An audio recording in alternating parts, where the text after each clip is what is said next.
उन्हाळ्यात जेवणात काहीतरी झणझणीत आणि चटपटीत पाहिजे असेल तर हे कैरी आणि मिरचीचं झटपट लोणचं एकदा नक्की करून बघा. फक्त 10 मिनिटात तयार होतं आणि इतकं टेस्टी की जेवण 2 घास जास्तच जाणार.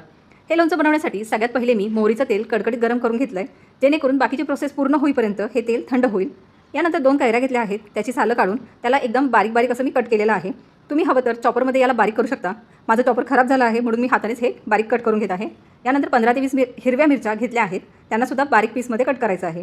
एका पॅनमध्ये 1 चमचा जिरे, 3 चमचे बडीशेप, 2 चमचे मोहरी आणि 1 चमचा मेथी दाणे छान ड्राय रोस्ट करून घ्यायचं आहे. थोडं थंड झाल्यानंतर मिक्सरमध्ये जाडसर वाटून घ्यायचं आहे. यानंतर आता कैरी आणि मिरचीचे जे काप आहेत त्यामध्ये 1 चमचा हळद, 1 चमचा लाल तिखट, 3 चमचे मीठ आणि थोडं हिंग घालायचं आहे. सोबतच तयार केलेला मसाला घालून छान मिक्स करून घ्यायचा आहे. शेवटी मोहरीचे तेल घालून सगळं छान मिक्स करायचं.